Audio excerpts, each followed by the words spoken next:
हरे कृष्णा। तो आज हम जा रहे हैं मुंबई से Ujjain Mahakaleshwar by road trip. ये डिस्टेंस कुछ 650 किलोमीटर्स का है। ऐसे तो हम कई बार जा चुके हैं, पर व्लॉग पहली बार बना रहे हैं।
तो दोस्तों, हमने पहला हॉल्ट ले लिया है for the breakfast. Hotel Shiv Sagar veg restaurant. हम सारे प्योर वेज रेस्टोरेंट्स में ही जाएंगे। और यह फैमिली ट्रिप है। निकलने में थोड़ा समय हो गया, समझते तो हैं फैमिली ट्रिप में कितना भी जल्दी करेंगे तो भी थोड़ा समय तो हो ही जाता है। तो 8 o'clock के आसपास हम अपनी होंडा सिटी कार में घर से निकले थे और 2 hours के बाद हमने यहाँ पे हॉल्ट लिया है ब्रेकफास्ट करने के लिए। तो अंदर चल के देखते हैं कि ब्रेकफास्ट में क्या खाएं।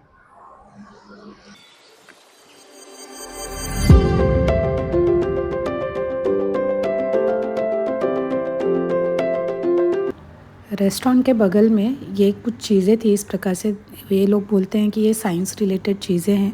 ये नॉर्मल डेली यूज़ में यूज़ होने वाली चीज़ें हैं, जैसे कि pillar, kitchen gardening tools, napkins, बच्चों के लिए कुछ toys, hot water bags, head massager. तो ये सारी चीज़ें होती हैं। तो आपको अगर कभी परचेज़ करना हो तो ये आप परचेज़ कर सकते हैं जिस भी रेस्टोरेंट में अवेलेबल हो।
अभी समय हो रहा है 2:40 और हमने अपना सेकंड हॉल्ट लिया है फॉर द लंच। इस होटल का नाम है होटल राजश्री शुद्ध शाकाहारी। धुले जाएंगे और वहाँ से इंदौर होते हुए उज्जैन जाएंगे। बहुत लेट चल रहे हैं, लेट सी कब तक पहुँचते हैं। फिलहाल लंच करते हैं और फिर अपने आगे की यात्रा करते हैं। ये है होटल राजश्री। यहाँ पे डिसेंट फूड आपको मिल जाता है।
दोस्तों फॉग देख लो, फॉग इतनी ज़्यादा हो रही है कि कुछ भी दिखाई नहीं दे रहा। हम लिटरली 80 से 20 की स्पीड में आ गए।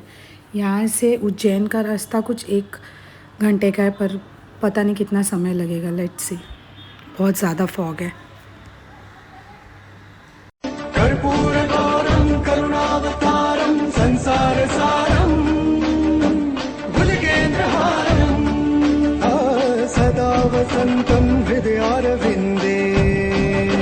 कृष्णा। तो आज है दूसरा दिन उज्जैन यात्रा का और रात को हम बहुत ही ज़्यादा लेट पहुँचे बिकॉज ऑफ द फॉग इतना ज़्यादा था कि हम 80 से 20 की स्पीड में आए और इंदौर से हमें करीबन 2-3 घंटे लग गए अंतर आने के लिए, यानी उज्जैन आने के लिए, जो कि हार्डली 1 घंटे का रास्ता था। But because of the fog हमारा जो ट्रैवल था वो बहुत ज़्यादा स्लो हो गया था। तो हम रात को 3 o'clock को पहुँचे हैं। तो अभी हमने हमारा जो दर्शन करने का जो प्रोग्राम है वो शुरू नहीं किया है। अभी हम रेडी होके बाहर जाएंगे और अपनी यात्रा शुरू करेंगे। तो हम इस आश्रम में रुके थे, श्री झालरिया मठ, श्री बाल मुकुंद आश्रम। परिसर देख लीजिए इसका, बहुत सुंदर आश्रम है और काफ़ी अफोर्डेबल रेट्स यहाँ पे होते हैं फैमिली के लिए, इंडिविजुअल्स के लिए। जनरली फैमिलीज़ को ही यहाँ पे प्रेफरेंस दिया जाता है। बहुत अच्छी व्यवस्था है। जब भी आप आएंगे, सीज़न हो चाहे ना हो, बट आपको यहाँ के रेट सेम ही मिलेंगे।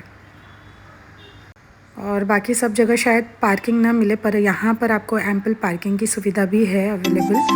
तो ये आपके लिए एक बहुत अच्छा ऑप्शन हो जाता है जब भी आप उज्जैन आते हो। और सारे मंदिरों से बहुत ज़्यादा नज़दीक है, तो रिक्शे की सुविधा भी आपको बहुत अच्छी तरीके से यहाँ पे अवेलेबल हो जाती है।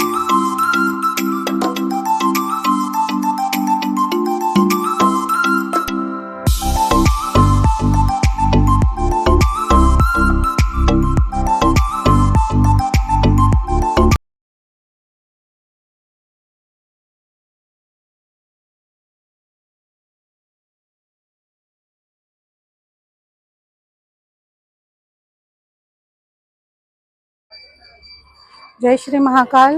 तो जर्नी हमारी शुरू हो गई है। फिलहाल हम जा रहे हैं कुछ स्नैक्स खाने और उसके बाद हम अपनी यात्रा शुरू करेंगे सारे दर्शन स्थलों की। जय श्री महाकाल।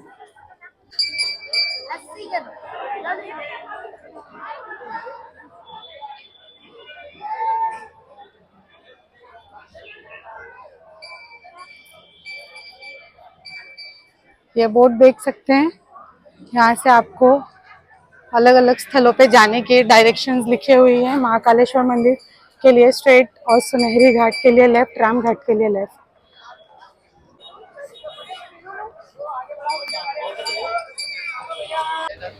इस तरह के छोटे छोटे रेस्टोरेंट्स अवेलेबल होते हैं जहाँ पे आप मॉर्निंग में आके ब्रेकफास्ट कर सकते हैं। यहाँ पे जनरली पोहे और जलेबी का नाश्ता सबसे ज़्यादा फेमस है। यहाँ पे देखिए जलेबी और पोहा, दूध, रबड़ी, चाय, सब कुछ अवेलेबल होता है।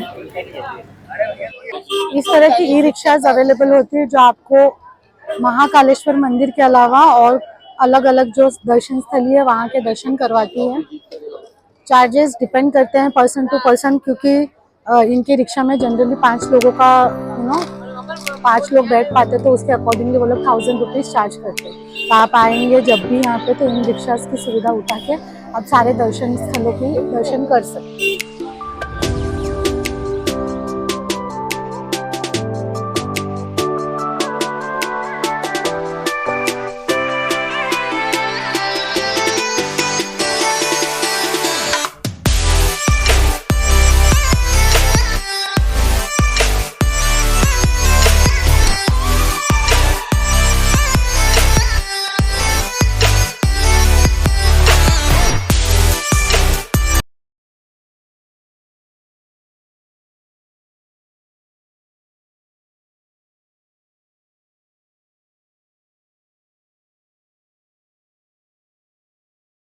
हरिश्चंद्र जी इस वृक्ष के नीचे महादेव को प्रसन्न किया था, जिससे उनको कर्जे से मुक्ति मिली थी। इसलिए यहाँ पे पीला दान चढ़ता है, जिससे दाल हुई, हल्दी हुई, पीला कपड़ा हुआ दान में चढ़ता है। कर्जे से मुक्ति के लिए इस महादेव की आराधना की जाए।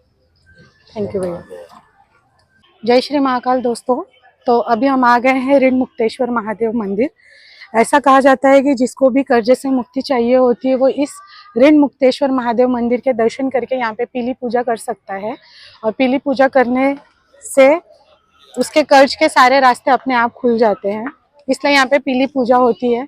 शनिवार के दिन स्पेसिफिकली यहाँ पे पुजारियों द्वारा पीली पूजा करवाई जाती है। पीली पूजा में सारी पीली वस्तुओं का दान यहाँ पे किया जाता है। पीले कपड़े में पीली चना दाल, गुड़, हल्दी की गांठ, पीले पुष्प, ये सारी चीज़ों को एक गठरी बना के यहाँ पे दान किया जाता है। महादेव भोलेनाथ के शिवलिंग पे उसे चढ़ाया जाता है और यहाँ पे कर्ज मुक्ति का जो मंत्र होता है उससे जपा जाता है और उसके ही थ्रू हमें कर्ज से मुक्ति मिलती है।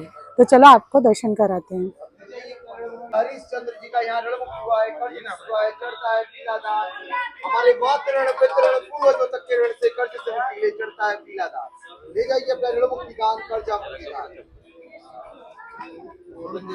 यहाँ पे एक गौशाला भी है जहाँ पे आप गायों को चारा खिला के गौ सेवा कर सकते हैं।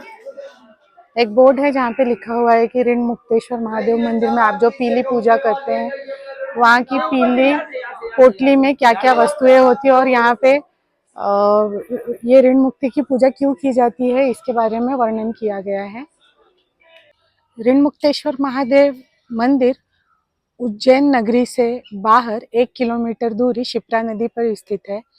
यहाँ पे लोग पीली पूजा करते हैं और अपने कर्ज से मुक्त हो सकते हैं। देख सकते हैं थोड़ी गंदगी है लेकिन ये शिप्रा का तट है और यहाँ पर मंदिर के दर्शन आप कर सकते हैं। बहुत ही सुंदर परिसर है। एक बहुत बड़ा वट वृक्ष है जो बहुत ही सुंदर है और यहाँ पे आप गौशाला के भी दर्शन कर सकते हैं।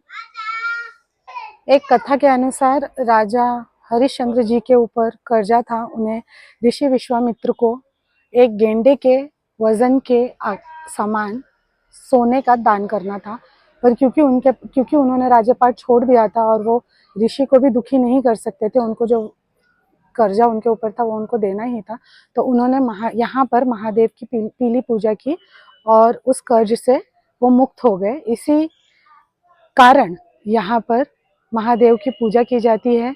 जिन भी लोगों को अपने कर्जे से मुक्ति चाहिए वो यहाँ आकर पीली पूजा कर सकते हैं अपनी शक्ति के अनुसार। यहाँ पे छोटा बड़ा जो पीली पोटली होती है उसको यहाँ पे दान कर सकते हैं और कर्ज से मुक्त हो सकते हैं।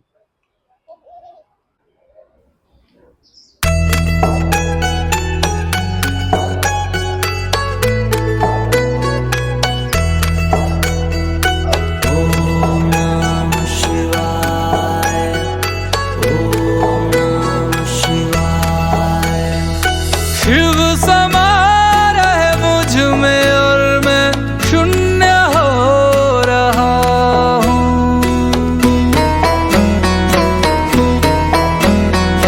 शिव समा रहे मुझ में और मैं शून्य हो रहा हूँ।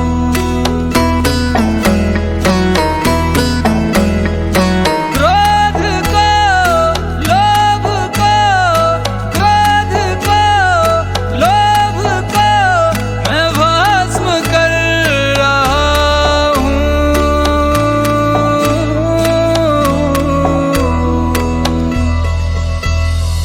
शिव समा रहे मुझ में और मैं शून्य हो रहा हूँ। शिव समा रहे मुझ में और मैं शून्य हो रहा हूँ।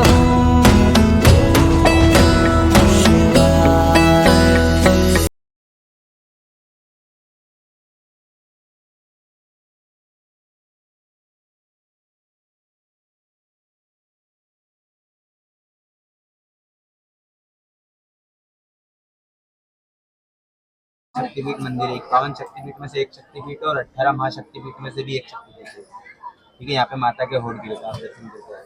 धन्यवाद।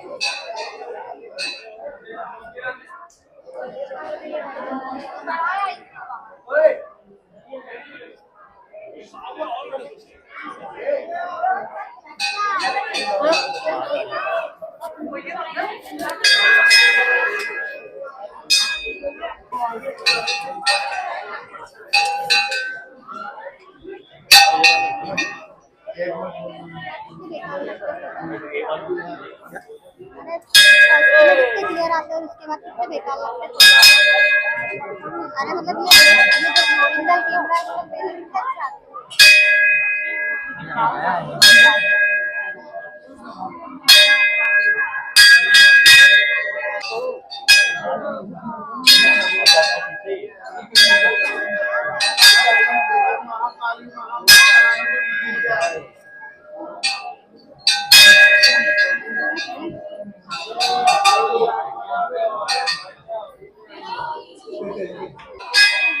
लोग यहाँ मन्नत मांग के कुछ सिक्के भी चिपकाने की कोशिश कर रहे हैं।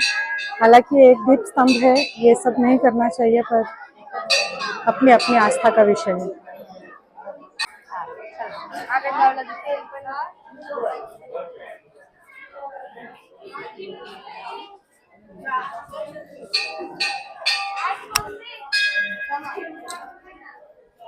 ये परिक्रमा मार्ग है गढ़कालिका माता का।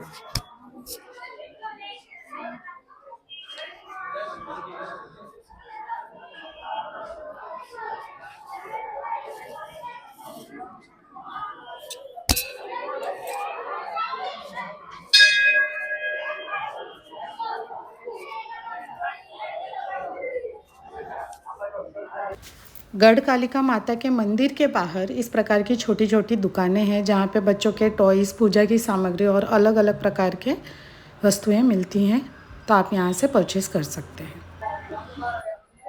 ये है श्री रमन गणपति मंदिर। ये भी गणपति का एकदम प्राचीन मंदिर माना जाता है, तो चलिए दर्शन करते हैं इसके। प्रभु श्री रमन गणेश भगवान की यह स्थापना स्वयं प्रभु श्री रामचंद्र जी के द्वारा की गई है। भगवान श्री राम जी जब अवंतिका नगरी में पधारे थे तब मन की स्थिरता एवं शांति के लिए सीता माँ के कहने पर भगवान श्री राम द्वारा श्री स्थिर रमन गणेश एवं भगवान श्री लक्ष्मण द्वारा श्री चिंताहरण गणेश की स्थापना स्वयं अपने कर कमलों द्वारा की गई है। यहाँ पर दर्शन लाभ से मन को शांति एवं स्थिरता मिलती है एवं समस्त मन की चिंताओं से मुक्ति मिलती है। चारधामपैकी एक धाम आहे ना, आमचे 2 झाले, चारधाममध्ये 2 झाले, एक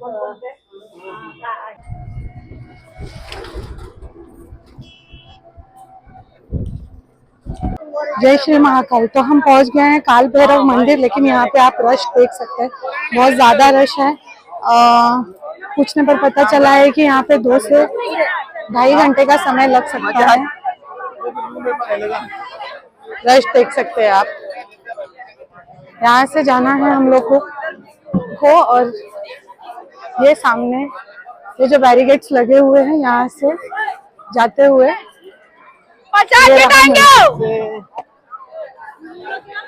ये पत्थर की शिला से जो बना हुआ है, यही है मंदिर।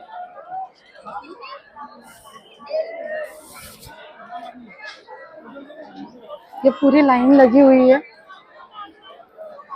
2 से 3 घंटे का समय जाएगा, तो मिलते हैं आपको दर्शन के बाद।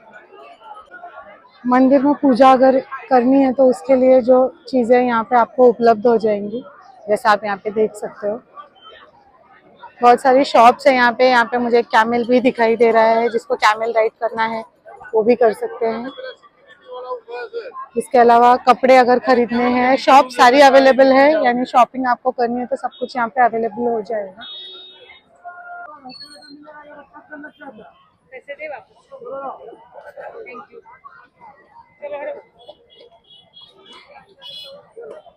एक सोडा बनाना है कि नींबू पानी बनाना है? सोडा बनाओ।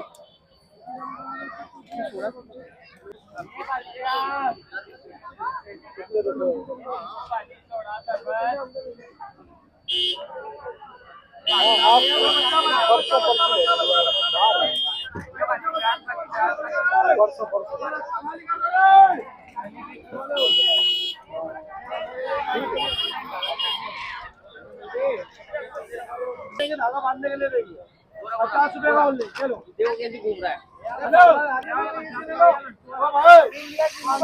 को थोड़ी देगा, आप पी लेना, दो दे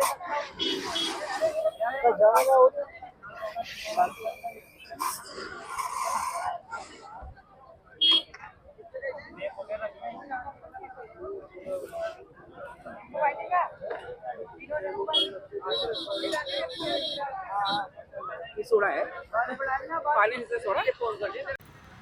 और हम पहुंच गए हैं महर्षि सांदीपनी मुनि आश्रम। तो ये एंट्रेंस है, यहाँ पे आपको अपने शूज़ निकाल के अंदर जाने की व्यवस्था की गई है। तो इस तरफ यानी राइट में 2 मंदिर है, एक है कुंडेश्वर महादेव मंदिर और दूसरा वो स्थल जहाँ पे भगवान श्री कृष्ण जी ने बलराम तथा सुदामा के साथ शिक्षा ग्रहण की थी। तो ये है महर्षि सांदीपनी आश्रम और इस तरफ है कुंडेश्वर महादेव मंदिर। तो चलिए चलते हैं दर्शन करने। महर्षि सांदीपनी मुनि आश्रम में कैमराज अलाउड नहीं है, तो वहाँ के दर्शन तो हो चुके हैं और अब हम जा रहे हैं कुंडेश्वर महादेव जी के दर्शन करने के लिए। क्योंकि ये पैसेज थोड़ा सा छोटा है तो यहाँ पे रश थोड़ी होती है, बट एक 10 मिनट्स में आपके दर्शन ज़रूर हो जाएंगे। तो दर्शन करते हैं और आ जाते हैं इस तरफ मंदिर है सर्वेश्वर महादेव जी का। यहाँ पे आपको एक रुद्राक्ष दिया जाता है, जो यहाँ के पंडित महाराज जी जो हैं वो कहते हैं कि इसे बच्चों को पहनाने से उनकी बुद्धि तीव्र होती है, यदि उनको कोई बीमारी है तो वो दूर होती है। तो यदि आप रुद्राक्ष लेना चाहें तो यहाँ से ले सकते हैं। और इस तरफ गोमती नदी का कुंड है बीच में, और आसपास यानी गोमती नदी के कुंड के चारों ओर श्री कृष्ण जी द्वारा सीखी गई 64 कलाओं का प्रदर्शन यहाँ पे किया गया है। तो आप ये चेकआउट कर सकते हैं। और इस तरफ है श्री कृष्ण बलराम और सुदामा दर्शन और महाप्रभु जी की 73वीं और 84 बैठक। तो अंदर चल के दर्शन करते हैं।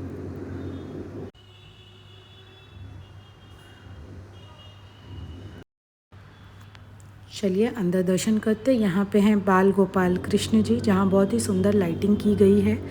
इस तरफ लेफ्ट हैंड साइड पे बैठक का प्रदर्शन किया गया है।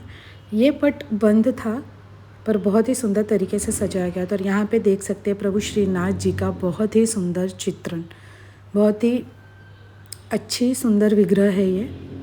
और इस तरफ बलराम कृष्ण तथा सुदामा जी। आइए चलते हैं श्री कृष्ण जी द्वारा सीखी गई 14 विद्याओं को चेकआउट करने। तो ये एक छोटा सा स्थान बनाया गया है जहाँ पे श्री कृष्ण जी ने जो 14 विद्याएं सीखी थी उसका चित्रण किया गया है। तो चलिए अंदर चल के देखते हैं कि क्या है वो 14 विद्याएं जो श्री कृष्ण जी ने सीखी थी। तो अंदर बहुत ही सुंदर चित्रण किया गया है। ऊपर की तरफ सारी विद्याओं के बारे में लिखा गया है, जैसे कि पुराण। और इस तरफ आप देख सकते हैं तर्क यानी लॉजिक। तो ऐसे अनेक प्रकार की विद्याएं हैं, मीमांसा जिसे कहते हैं। यहाँ पे आप देख सकते हैं धर्मशास्त्र के बारे में उनको जानकारी दे रहे हैं महर्षि जी। और यहाँ पे विभिन्न प्रकार की जो कलाएं उन्होंने सीखी है उसका प्रदर्शन किया गया है। तो आप जब भी आएंगे इसे भी चेकआउट ज़रूर करिए। बहुत ही सुंदर तरीके का ये भवन एक तरीके का बनाया गया है और बहुत सुंदर तरीके से इसकी नक्काशी भी की गई है। यहाँ पे देख सक रहे हो छंद शास्त्र के बारे में भी जानकारी दी गई है। तो इसे जब भी आप आएंगे तो इसे भी ज़रूर चेकआउट करिए। सांदीपनी मुनि के आश्रम में श्री कृष्ण जी द्वारा सीखी गई 14 कलाएं, 14 अलग अलग कलाएं जो उन्होंने सीखी थी, आप उसका विवरण देख सकते हैं। और यहाँ गोमती नदी के कुंड के पास इस्कॉन के प्रभु जी द्वारा यहाँ पे हरि नाम संकीर्तन हो रहा था। बहुत ही सुंदर संकीर्तन चल रहा था, काफ़ी एंजॉय किया यहाँ पर भी।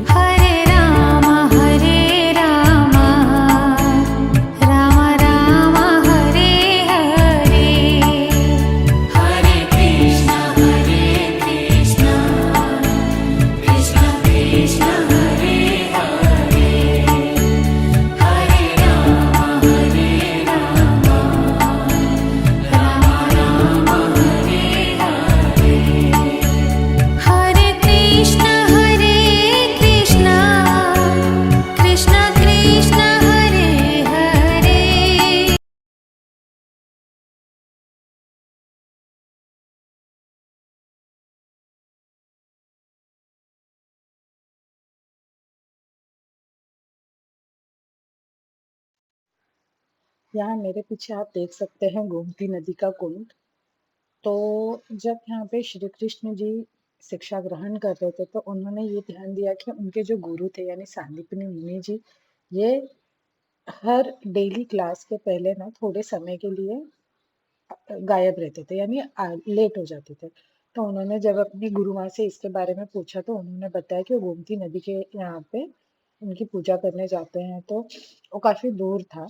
इसलिए श्री कृष्ण जी गोमती नदी से रिक्वेस्ट किया, यानी उनका आह्वान किया और उनको यहीं पर बुला लिया ताकि गुरु जी को इतना दूर न जाना पड़े।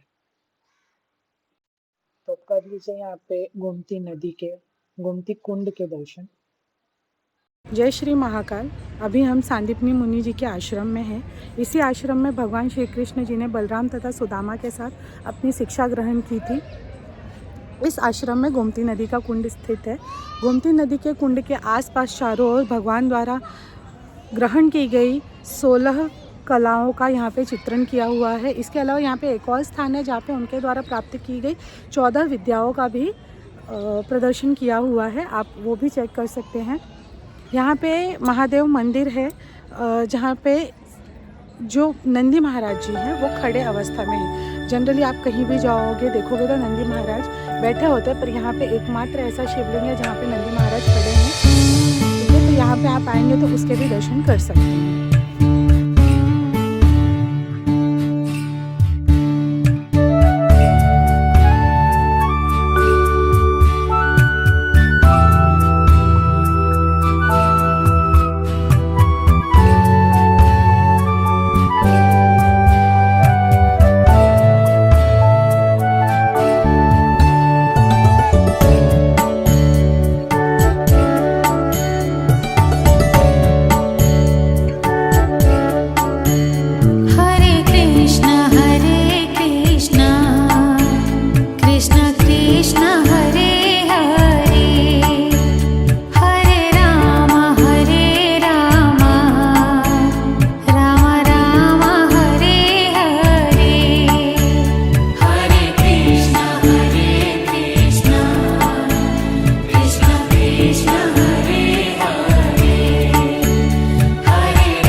इस समय हम मंगलनाथ मंदिर में हैं। जैसा कि आप देख सकते हो, मंगल ग्रह का मंदिर होने के कारण ये पूरा मंदिर लाल कलर के स्टोन्स में बना हुआ है।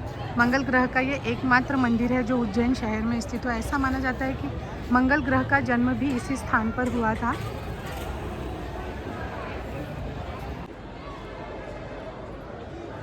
मंगलनाथ मंदिर के बारे में यह मान्यता है कि पुराने ज़माने में शिव जी ने अंधकासुर को वरदान दिया था कि उसकी रक्त के बूंदों से बहुत सारे दैत्यों का जन्म हो जाएगा। तो ये वरदान पाके अंधकासुर ने पूरी अवंतिका नगरी में तबाही मचा दी थी। जब लोग त्राही त्राही करने लगे तो शिव जी ने उनकी मदद करने के लिए अंधकासुर से युद्ध किया। इस युद्ध में शिव जी के शरीर से पसीने का एक बूंद जो है धरती पर गिरा और धरती 2 भागों में फट गई और उसमें से मंगल ग्रह का जन्म हुआ, ऐसी मान्यता है। तो यहीं पर मंगल ग्रह का जन्म हुआ था, इसलिए इसे ही मंगल ग्रह का एकमात्र मंदिर माना जाता है। ऐसा कहा जाता है जिसकी भी राशि में मंगल ग्रह का दोष हो तो यहाँ पर पूजा पाठ कराने से उसके दोष जो है मंगल ग्रह का वो शांत हो जाता है। तो आइए दर्शन करते हैं मंगलनाथ मंदिर के।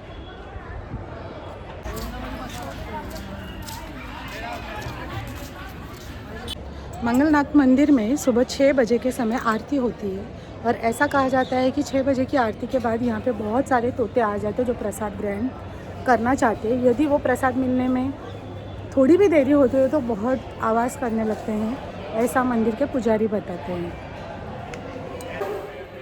और यहाँ ये महाराज जी मंदिर में झाड़ू सेवा देते हैं। बहुत ही अच्छी सेवा है जो ये महाराज जी अभी दे रहे हैं।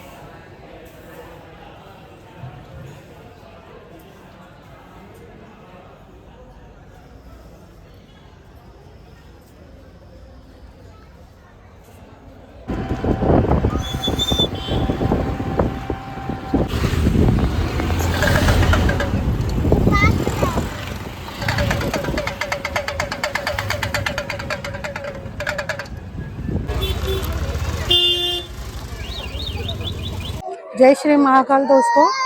तो हम महाकाल के महालोक में एंट्री कर चुके हैं। ये रहे एंट्रेंस पे ही गणपति बापा की बहुत सुंदर विग्रह, और ये रहा महाकाल लोक का गेट, जिस पे बहुत ही सुंदर कार्विंग की हुई है।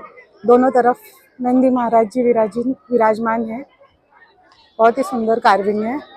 यहाँ से हम अंदर चलेंगे और अंदर महाकाल कॉरिडोर के दर्शन करेंगे। देख सकते हैं दीवारों पर भी कितनी सुंदर नक्काशी की गई है। इतनी सुंदर नक्काशी की देखते ही बनता है।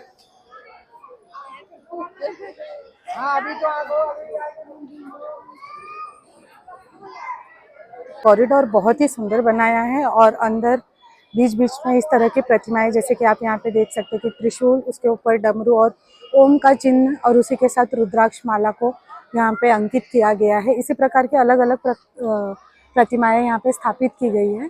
चलिए उनको देखते हैं।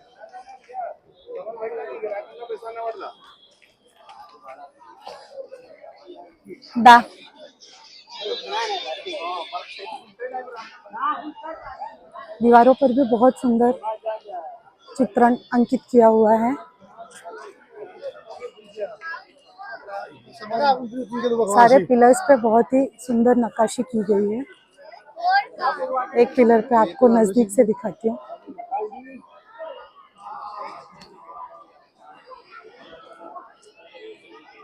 कुछ इस तरह की नक्काशी की गई है।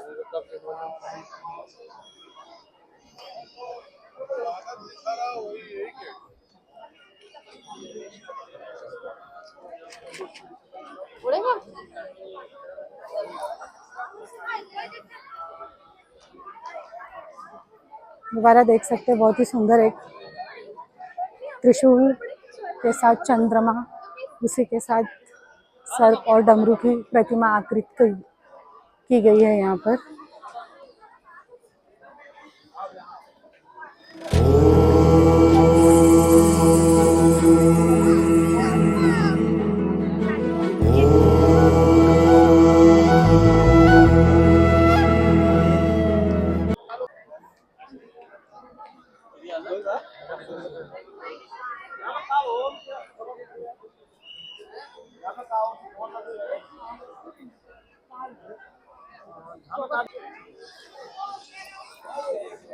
यहाँ पर शिव जी की एक प्रतिमा स्थापित की गई है पानी के बीचों बीच। शिव जी ध्यान मुद्रा में है। बहुत ही सुंदर लाइट्स का उपयोग किया गया है। पानी तो नहीं दिख रहा। जब हम लास्ट टाइम आए थे तो पूरा पानी था यहाँ पे, और अच्छा लाइट शो भी था, बट अभी पानी नहीं है। ये पूरा पानी से भरा हुआ होता है और बहुत सुंदर लाइटिंग की होती है इसमें। यहाँ वीरभद्र जी का चित्रण किया हुआ है।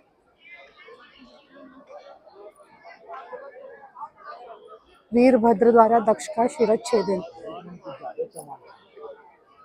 माता सती जब जलकर भस्म हो गई थी, तब शिव जी ने वीरभद्र जी को भेजा था दक्ष का दहन करने के लिए। इस तरफ हम आएंगे, यहाँ पे सप्त ऋषियों को अंकित किया गया है।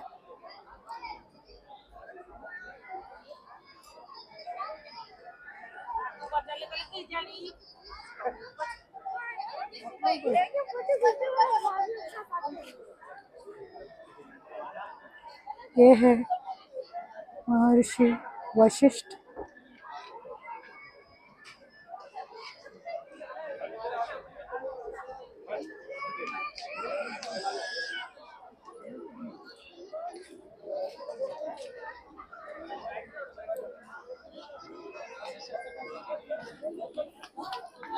महर्षि जमदाग्नि।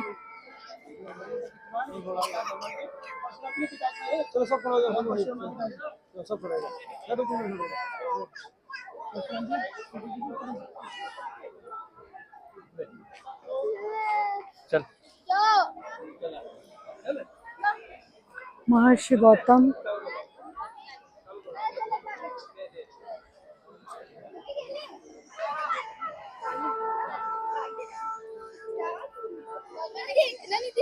महर्षि विश्वामित्र।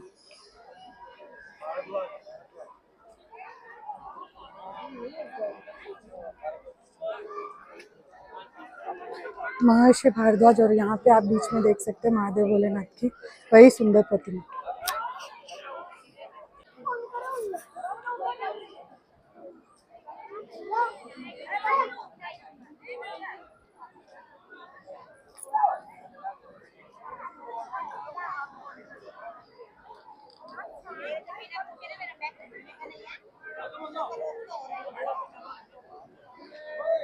इस स्तंभ के ऊपर आप देख सकते हैं बहुत ही अच्छी नक्काशी की गई है और सबसे ऊपर भगवान पशुपतिनाथ जी को अंकित किया गया है। इस ओर चलते हैं, देखते हैं यहाँ पे और कौन से सुंदर विग्रह को स्थापित किया गया है। क्राउड आज इतना है एक्चुअली, बट नॉट, क्योंकि हम जब पहले भी आए थे तब इतना क्राउड नहीं था, इट वाज ऑल एम्प्टी। उसके कंपैरिजन में अभी बहुत क्राउड है। और चलिए चलते हैं इस ओर।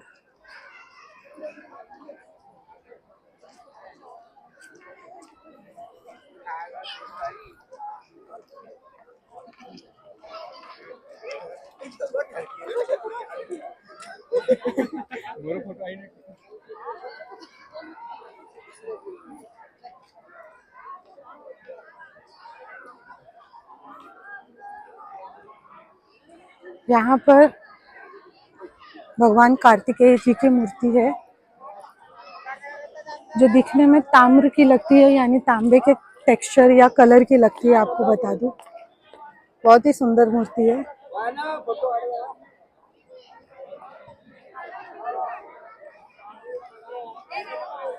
और इस ओर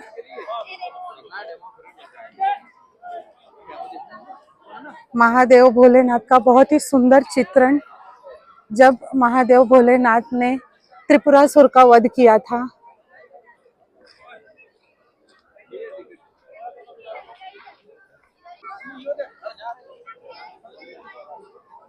गणपति बापा की नृत्य करते हुए मूर्ति की प्रतिमा अंकित की गई है यहाँ पर।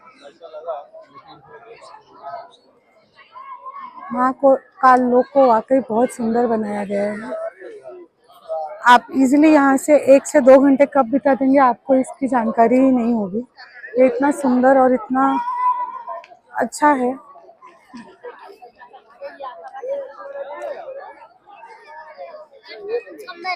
इस तरफ बच्चों को खेलने के लिए कुछ सुविधाएं भी है, जैसे कि सीसॉ, स्लाइड्स एक्सेट्रा।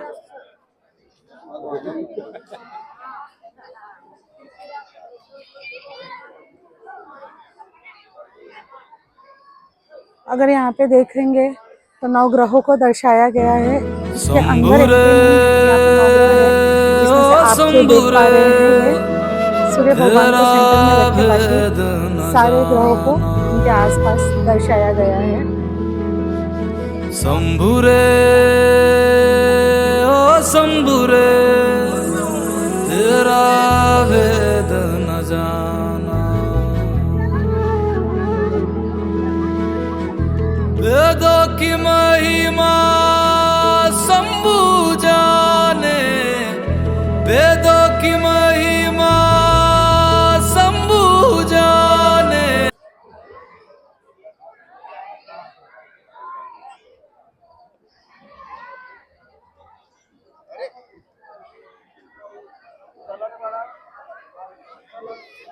चलिए इस तरफ चलते हैं।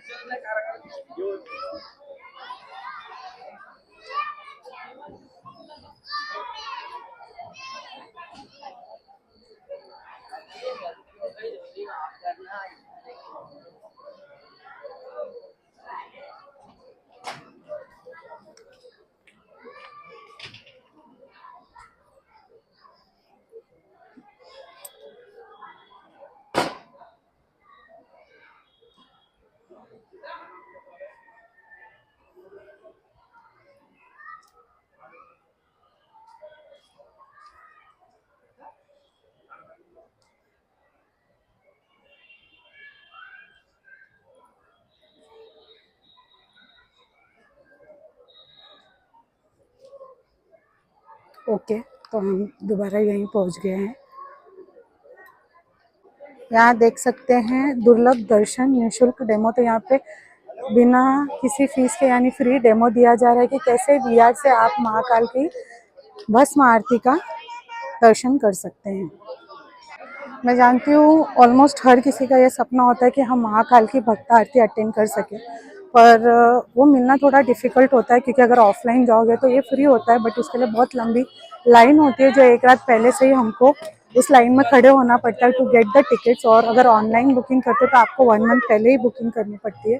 तो हमारे लिए वो थोड़ा पॉसिबल नहीं था बिकॉज हम ऑन द स्पॉट सारे प्लानिंग करके आए हैं। तो यहाँ पे बहुत अच्छी सुविधा है भक्तों के लिए, वीआर से महाकाल के भस्म आरती के दर्शन कर सकते हो और दर्शन बहुत ज़्यादा सुंदर होते हैं। मैं रेकमेंड करूँगी कि जो भी आए और जो महाकाल की भस्म आरती अटेंड नहीं कर पाता हो वो ये वीआर दर्शन ज़रूर करे। ये मेरी स्पेशल रिकमेंडेशन है, आप प्लीज़ ये वीआर से ज़रूर दर्शन करिएगा।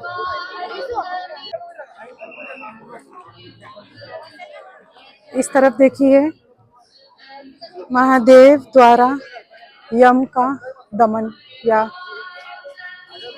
संहार। तो इसमें मार्कंडेय ऋषि के द्वारा बुलाए जाने पर महादेव अपने भक्त पर प्रसन्न होकर आए थे और उन्होंने यम से मार्कंडेय ऋषि की रक्षा की थी। और आगे जाके मार्कंडेय ऋषि ने महामृत्युंजय मंत्र की भी रचना की और इसी का चित्रण यहाँ पर किया गया है। यानी महादेव द्वारा यम का संहार इसीलिए किया जा रहा है ताकि वो मार्कंडेय ऋषि को यम से बचा सके, क्योंकि वो अल्पायु पुत्र थे और यम उनको लेने आए थे, तो महादेव ने उनकी रक्षा की थी।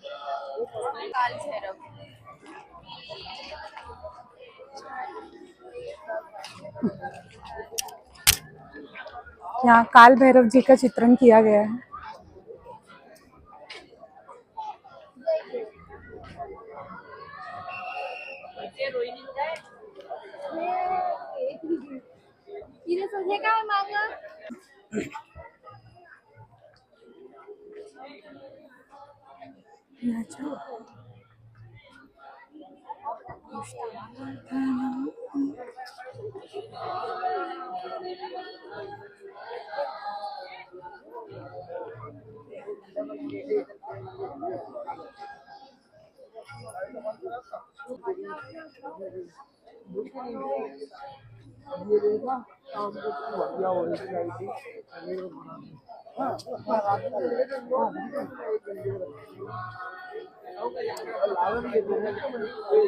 और इस तरफ महादेव सोम को धारण करते हैं।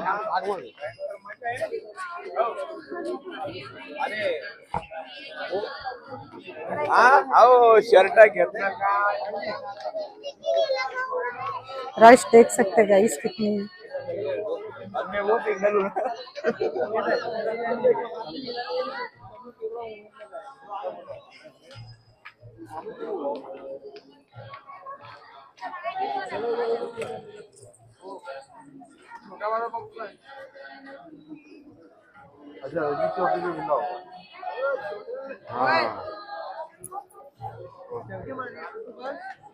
इस तरफ महादेव भोलेनाथ के विवाह का चित्रण किया गया है।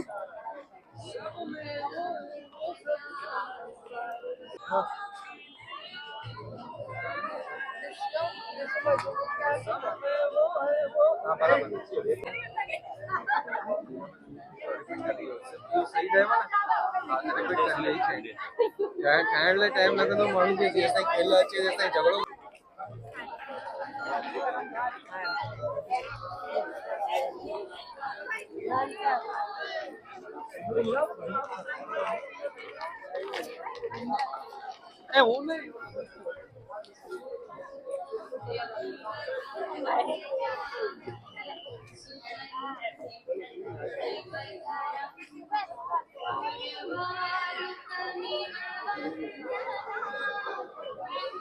रावण को अहंकार था कि वो बहुत बलशाली है, इसलिए वो कैलाश पर्वत को ही उठाना चाह रहा था।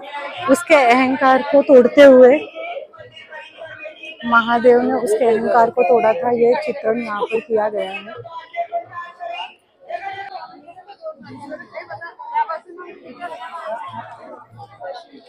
रावण और वो हो रहा है।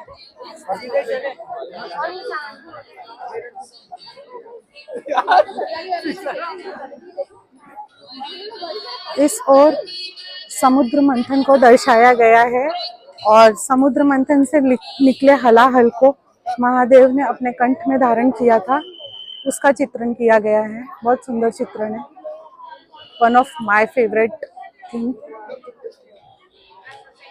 क्योंकि मुझे ऐसा लगता है कि ये महादेव के अलावा और कोई नहीं कर सकता।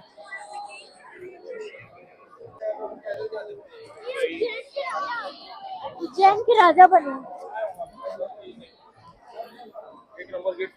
इस तरफ मणिभद्र जी को दर्शाया गया है।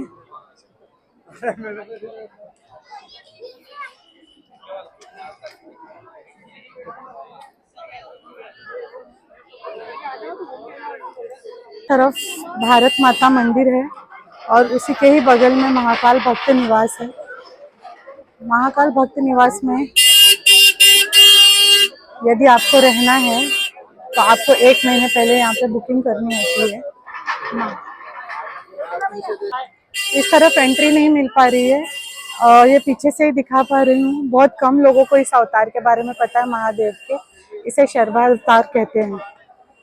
महादेव के इस अवतार को शर्भा अवतार कहते हैं। बहुत कम लोग ये जानते हैं कि जब भगवान विष्णु ने नरसिंह अवतार लिया था तो वो इतने क्रोध में हो गए थे कि वो उनका क्रोध उनसे कंट्रोल नहीं हो पा रहा था और तब महादेव भोलेनाथ ने इस अवतार को लिया था, शर्भा अवतार, और उनको शांत कराया था।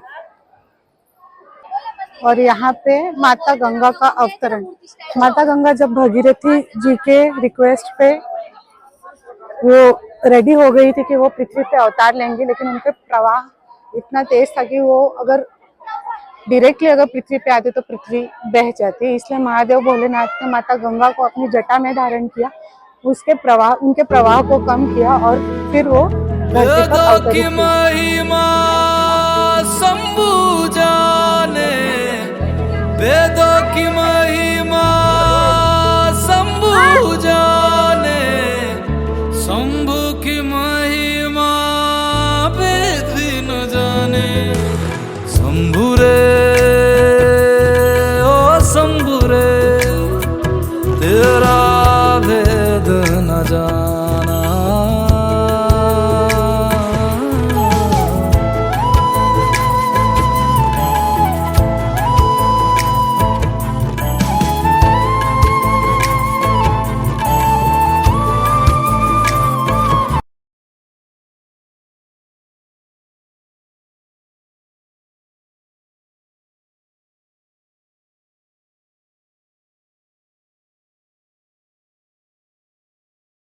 और यहाँ पर महादेव भोलेनाथ की मूर्ति फिर से ध्यान मुद्रा में।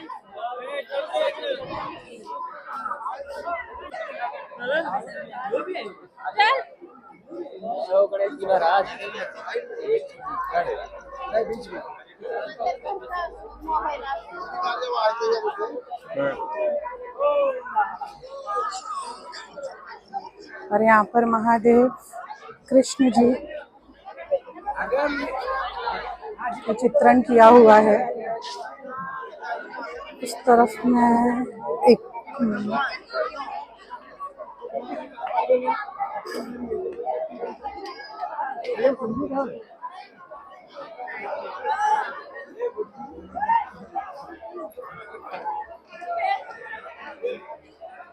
और यहाँ पे माता का चित्रण किया हुआ है।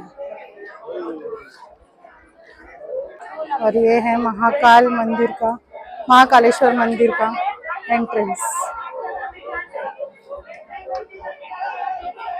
और यहाँ पे कर लीजिए महाकाल के दर्शन।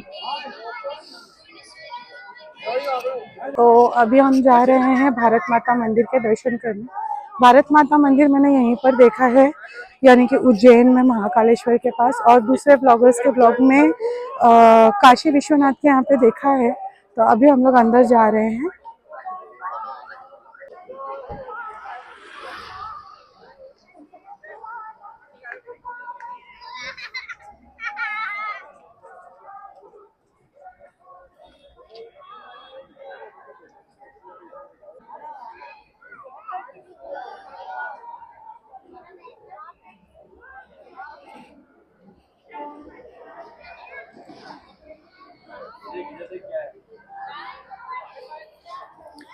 यहाँ पे आप देख सकते हैं पूरे भारत का मैप है और यहाँ पे जो 12 ज्योतिर्लिंग है उनको दर्शाया गया है। उसी के साथ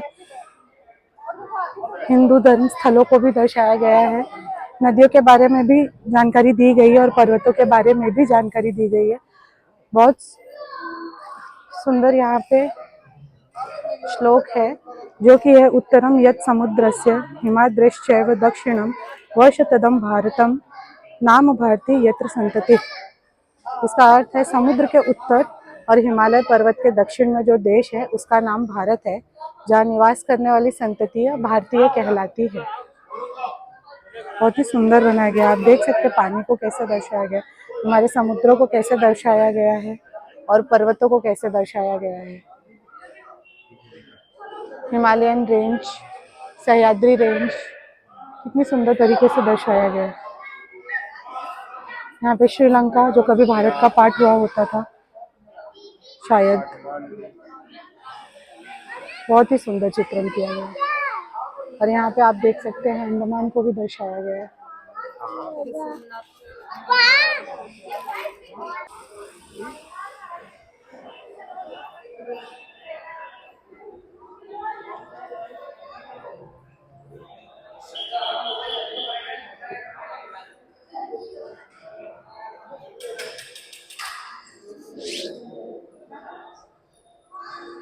बहुत ही सुंदर मंदिर है ये। भारत माता की जय।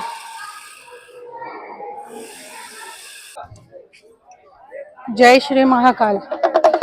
तो आज है इस ट्रिप का तीसरा दिन और अभी हम एंट्री कर रहे हैं काल भैरव मंदिर में। कल दर्शन नहीं हो पाए थे due to lots of rush, तो अभी हम सुबह सुबह यहाँ पर आए हैं ताकि यहाँ पे, क्योंकि यहाँ पे सुबह रश कम होता है, तो हम सुबह सुबह यहाँ पर आ गए काल भैरव जी के दर्शन करने के लिए। बता दूं, काल भैरव जी को उज्जैनी नगरी का गेट कीपर यानी सिक्योरिटी गार्ड कहा जाता है। आपकी जानकारी के लिए बता दूं, जहाँ भी आपको मेजर महादेव जी का मंदिर मिलेगा वहाँ पे Kaal Bhairav as a gate keeper मिलेंगे ही। तो अभी हम जा रहे हैं यहाँ पे दर्शन करने। होपफुली लाइन कम हो और दर्शन अच्छे से हो जाए। मिलते हैं मंदिर। शायद अंदर कैमरा अलाउड नहीं है। ये सामने मंदिर है, पूरे ब्लैक स्टोन पे ये मंदिर बना हुआ है। इस मंदिर में बता दूं, बाबा भैरवनाथ को शराब चढ़ती है। शराब विक्रेता लाइसेंस्ड आपको मिल जाएंगे मंदिर के बाहर ही।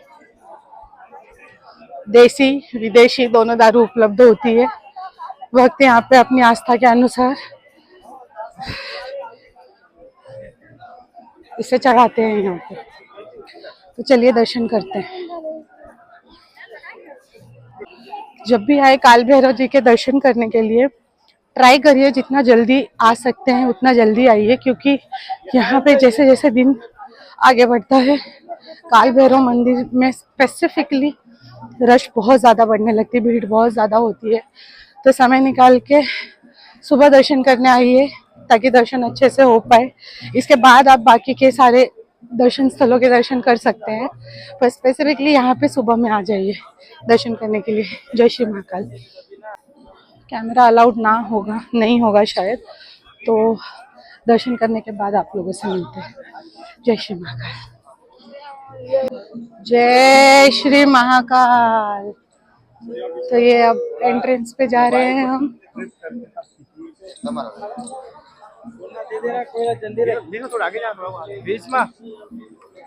जैसा देख सकते हैं अभी बहुत ही मिनिमल रश है।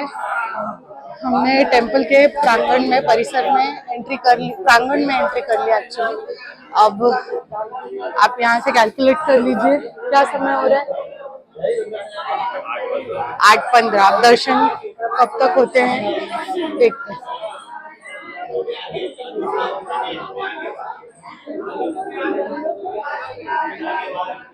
और ये रही दीप मालिका जिसमें अभी तक दीप प्रज्वलन हो रहा है। बहुत ही सुंदर, शाम को ये बहुत सुंदर दिखता है। करना पड़ता है जलाने के लिए, ऊपर से जलते जलाते नीचे तक आती है। शाम को आरती होती है, भयानक आरती होती है। देख सकते हैं दत्तात्रेय मंदिर, श्री दत्तात्रेय मंदिर है। और यहाँ पे जो मैंने दीप मालिका आपको दिखाई, यहाँ पे बैरिगेट्स के थ्रू अंदर मंदिर में एंट्री मिल रही है।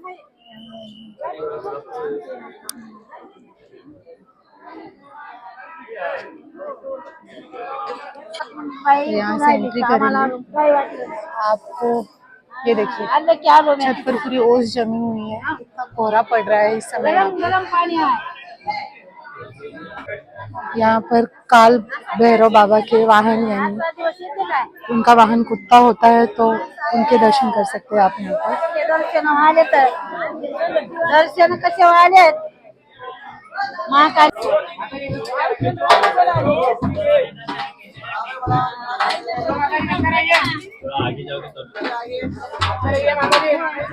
गए दर्शन, हो गए दर्शन।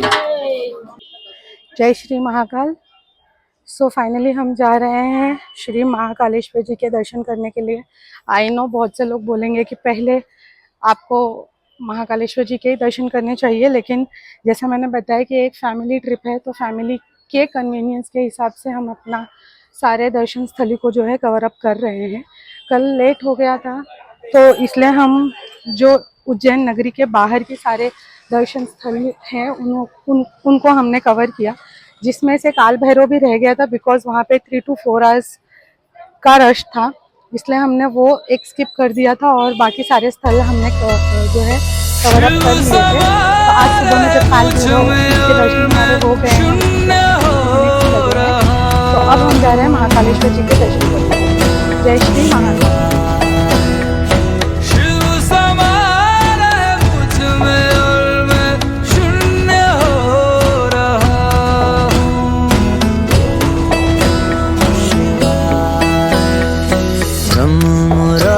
सुरार्चित लिंगम निर्मल भासित शोभित लिंगम जन्मज दुख विनाशक लिंगम तत्प्रणमामि सदा शिवलिंगम।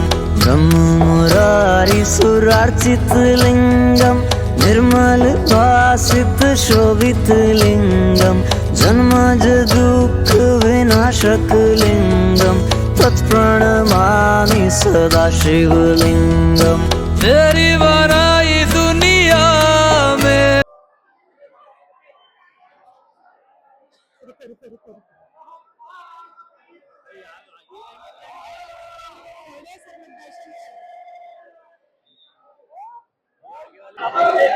ये महादेव भोलेनाथ के दर्शन।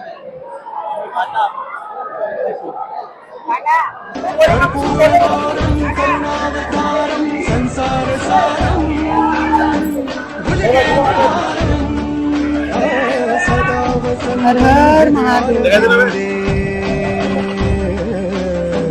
सदा वसन्तं हृदयारविन्दे भवं भवानी सहितं नमामि, भवं भवानी सहितं नमामि। कर्पूरगौरं करुणावतारं संसारसारं भुजगेन्द्रहारं सदा वसन्तं हृदयारविन्दे, सदा वसन्तं हृदयारविन्दे भवं भवानी सहितं नमामि, भवं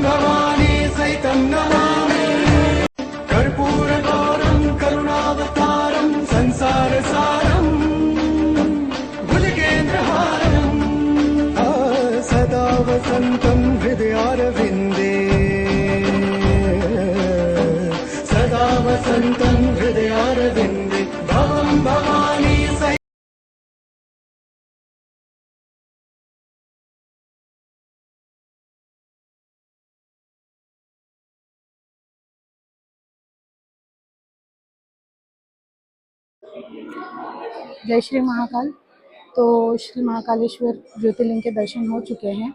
अभी मैं यहाँ पर आई हूँ VR सेंटर दुर्लभ दर्शन। यहाँ पे भक्तों के लिए बहुत ही अच्छी सुविधा की गई है, क्योंकि जैसा मैंने पहले बताया कि बहुत सारे भक्तों की इच्छा होती है कि वो लाइव भस्म आरती देखें, पर ये पॉसिबल नहीं हो पाता है, क्योंकि भस्म आरती अगर आपको ऑफलाइन उसकी जो टोकन है वो लेनी है तो आपको एक रात पहले से खड़े रहना होता है लाइन में, और जब काउंटर ओपन हो तब आपको टोकन मिलता है और आप नेक्स्ट डे की भस्म आरती में शामिल हो सकते हैं। लेकिन अगर आप ऑनलाइन इसका बुकिंग करना चाहते हैं तो आपको 1 महीने पहले इसकी बुकिंग करनी पड़ती है। तो यहाँ पे ट्रस्ट ने बहुत ही अच्छी सुविधा निकाली है, जो कि है VR से आप भस्म आरती के दर्शन कर सकते हैं। आपको एकदम ऐसा लगेगा कि एकदम रियल आप बैठे हैं मंदिर और आपके सामने पूरी भस्म आरती हो रही। बहुत ही अलग एक्सपीरियंस होता है, बहुत ही अच्छा। 2 साल पहले ये सुविधा शुरू हुई थी, पर अब जब ये शुरू हुई थी तब इनके पास केवल 4K क्वालिटी के जो वीडियो थी वो ये लोग दिखाते थे, बट अब इनके पास 2 क्वालिटी के 4K प्लस और दूसरी जो है 8K। चार्जेस 4K के 150 है और 8K के करंटली 300 चल रहे हैं। बहुत ही अच्छी सुविधा है। आप जब भी आएंगे, यदि आप किसी कारण से भस्म आरती नहीं अटेंड कर पा रहे तो आप इस सुविधा का लाभ जरूर उठाइए। बहुत अच्छी सुविधा है। आप यहाँ पर आइए और VR में भस्म आरती के दर्शन करिए। जय श्री महाकाल।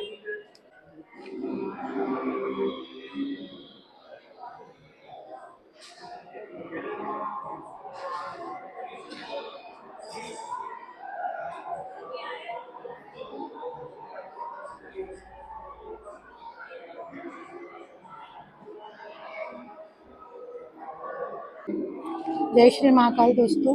महाकालेश्वर जी के दर्शन हो गए हैं। हम शीघ्र दर्शन में गए थे जिसके चार्जेस 250 रुपीज़ है, तो हमारे कुछ 15 या 20 मिनट्स में दर्शन हो गए हैं। जानकारी के लिए आपको बता दूं कि इसी स्थान पर महादेव ने दूषण नाम के राक्षस का वध किया था, और यहाँ पे महाकालेश्वर के रूप में है वो। महाकालेश्वर मंदिर जो है 5 फ्लोर का है या 5 मंजिल का है, जिसमें से एक भूमिगत है।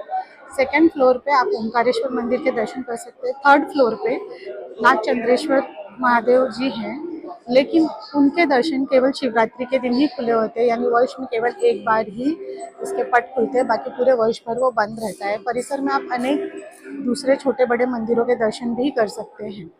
जय श्री महाकाल। जय श्री महाकाल। महाकालेश्वर ज्योतिर्लिंग जो है वो 12 ज्योतिर्लिंगों में से एक ही ज्योतिर्लिंग ऐसी है जो दक्षिणामुखी है, यानी उसका जो मुख है वो दक्षिण की ओर है। दक्षिण को काल का डायरेक्शन माना जाता है, इसीलिए महादेव को यहाँ पे कालों के काल महाकाल के रूप में पूजा जाता है।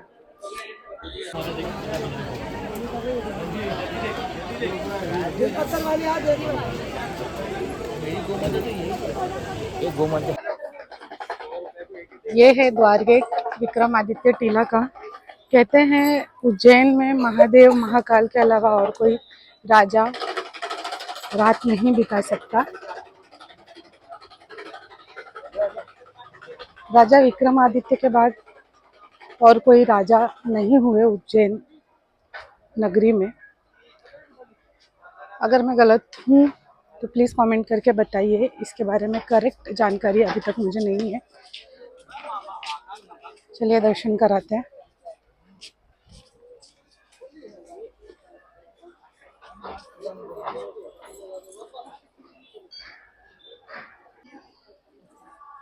यह है इनका दरबार, जहाँ पे इनके नवरत्न थे, देख सकते हो।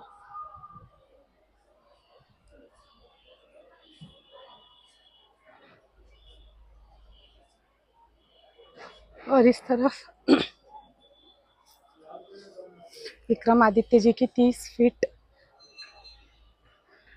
ऊंचे स्टैचू का निर्माण किया गया है। कहते हैं उज्जैन की सरकार ने इसके ऊपर ऑलमोस्ट 1 करोड़ खर्चा किया हुआ है।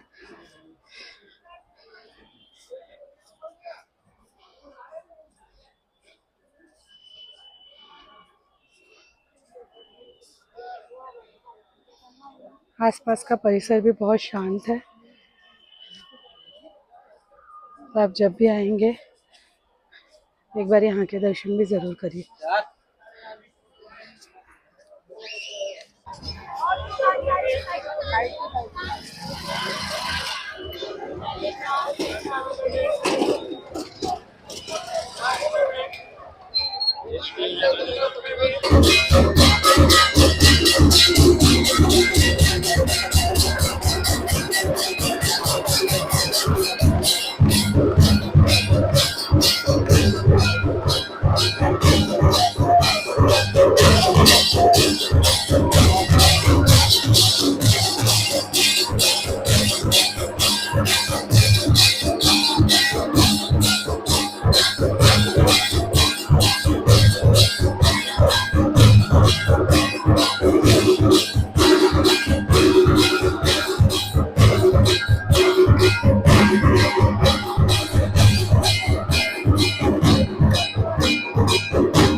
आप यहाँ पे दीप प्रज्वलन देख सकते हैं दीप मालिका की, और सामने रहा माता का मंदिर।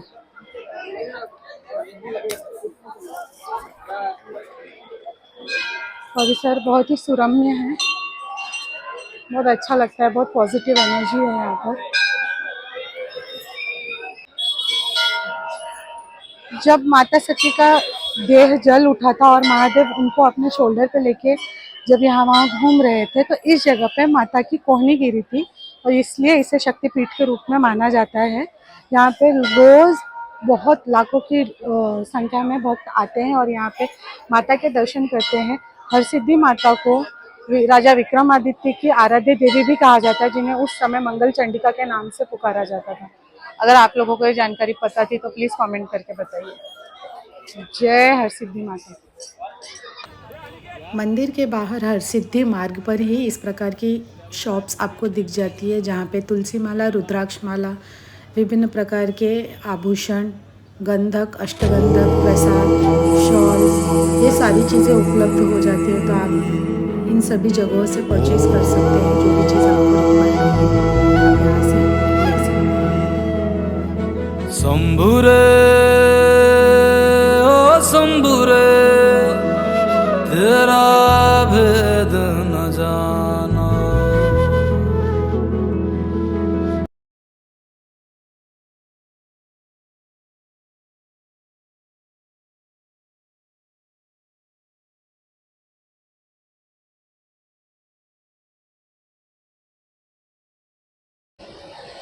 जय श्री महाकाल, हरे कृष्णा।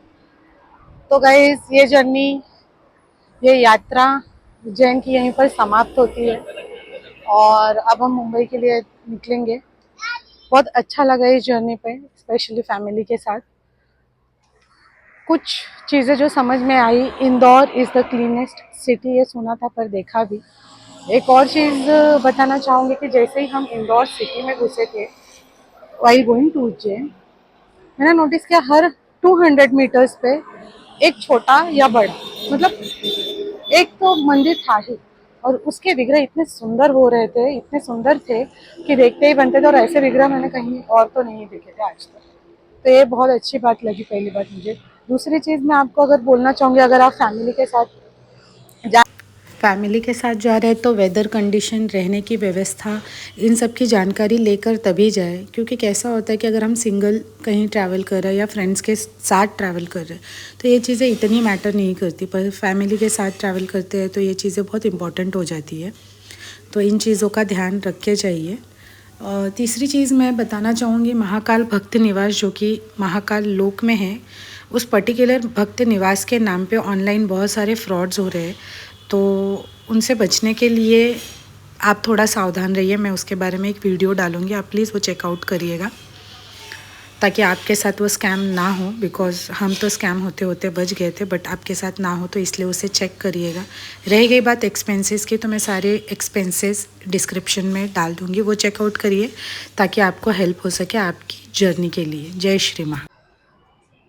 वीडियो अगर पसंद आई हो तो इसे लाइक करें, शेयर करें, सब्सक्राइब करें चैनल को और बेल आइकन प्रेस कर लीजिए, क्योंकि इस चैनल पे आपको आगे आने वाली वीडियोस के बारे में तभी पता चल पाएगा जब आप बेल आइकन को प्रेस करेंगे। तो do subscribe and press the bell icon. Hare Krishna, जय श्री महाकाल।